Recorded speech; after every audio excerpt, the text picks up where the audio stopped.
anticonceptivo.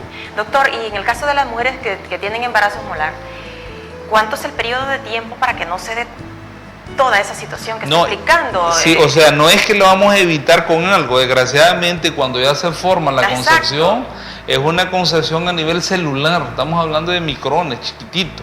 Y eso no lo podemos nosotros mediar absolutamente con nada. Hay mujeres que vienen con una predisposición particular para esto. La etiología, por supuesto, es un poco controversial porque se cree que podría ser un estado nutricional deficiente, pero más que todo, aquellas pacientes que tienen déficit de ácido fólico, por ejemplo. La otra es la condición socioeconómica, que a condición socioeconómica baja, por supuesto, no tiene una nutrición adecuada, no tiene un aseo adecuado y podría ser ese un factor, pero son asociaciones, no son los que producen esto. Pero sí se ha visto en los extremos de la vida reproductiva, menos de 18 años, más de 40 años. Se cree que el 90% de estos casos, principalmente lo que vamos a llamar la mola hidatidiforme completa, está asociada a mayores de 40 años. Sin embargo, más se asocia al hecho de que tenga una etiología androgénica, se llama. O sea, como le decía, dos espermatozoides que entran en un óvulo y que se forma una degeneración en la formación y que por lo tanto esa es una de las causales. La otra, por lo general, que es un porcentaje más bajo, un 10%, es que cuando se da de de juntarse un óvulo y un espermatozoide normal y que en alguna condición en la réplica celular, en un proceso que se llama gastrulación, cuando las células van haciendo su invaginación para formar los túbulos del embrión, lo que van a hacer los vasos sanguíneos, tubo digestivo, urinario, todos esos tubos no se forman adecuadamente, entonces se forma de forma parcial.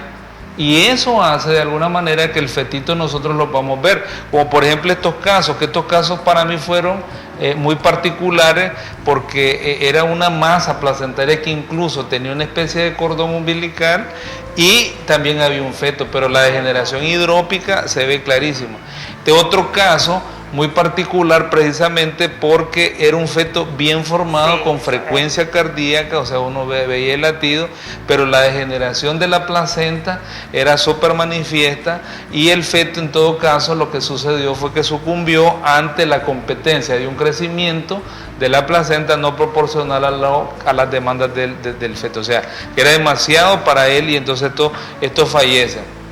Por supuesto, de que esta imagen llamada imagen en tibilote, que es la que la vemos nosotros cuando lo sacamos, es bien clásica y nosotros cuando la vemos cuidamos más a la paciente. Las pacientes por lo general no ven o no llegan a entender cuál es la trascendencia de eso. Nosotros nos vemos obligados a explicarle que obligadamente no pueden quedar embarazadas en el próximo año. Eso es una cosa bien clásica, bien típica que la debe de saber. Y por supuesto, el evitarse el embarazo es porque se cree que esto se repite en un 30 o un 40% en el peor de los casos. Sí. Puede ser que no se repita, bendito Dios, pero si se repite viene muchísimo más violenta esta condición. Por lo tanto, estas pacientes deben de tener más vigilancia. Por eso vuelvo otra vez al consejo anterior. Toda paciente que está planeando embarazarse, visite a su ginecólogo para que le provea de explicaciones, que se examine. Y cuando se sepa embarazada, su primer visita, después de ir a decirle a la familia, vaya donde el ginecólogo o va primero donde el ginecólogo pues, para dar la buena noticia. Pues, pero eso muy claro. Doctor, y en el caso de las mujeres que salen embarazadas y ven el embarazo como algo tan normal, bueno, que lo que tiene que hacer es comer bien para que el niño se alimente bien, bueno, no hay necesidad de ir al ginecólogo porque mi mamá me tuvo a mí así, me tuvo incluso con una partera. Hay mucha gente que todavía piensa así. Si tuviera un embarazo molar, doctor, ¿qué complicaciones puede tener esta mujer? ¿Qué dolores? ¿Siente dolores? ¿Qué siente? Fíjense qué cosa más interesante porque partimos de una premisa que es ciertísimo y yo siempre lo digo y mis pacientes que me están viendo saben, el embarazo no es ninguna enfermedad, simplemente es un proceso natural en el cual hay que cuidarla para que al final del viaje que vamos a tener encontremos a una mamá con el mínimo de problemas y un bebé sano, eso es lo que queremos. Fíjense que lo que tiene en principio, como es una expansión rápida, el útero simplemente va a tratar a través de esa expansión de expulsar el material y empieza a expulsar esas bolitas que son como bolitas de agua con sangre. Son unas bolitas que se parecen al tihuilote o a las uvas chiquititas de color blanca, o más bien transparente, y las empiezan a expulsar. Y eso es lo que le llama la atención. Pero no siente dolor ni nada. Claro, al abrirse el cuello, ella va sintiendo un espasmo tipo cólico y duele y molesta como una regla bien fuerte y siente las molestias, y a ella lo que le llama la atención es que después del dolor viene el sangrado. Y ella, sabiéndose embarazada, dice, esto es una amenaza de aborto, estoy con problemas, llega el médico, examina eso y se encuentra con la mola. Entonces sí hay una manifestación bien clásica y típica. El 90% de las mujeres sangran y tienen dolor, y en los dos casos.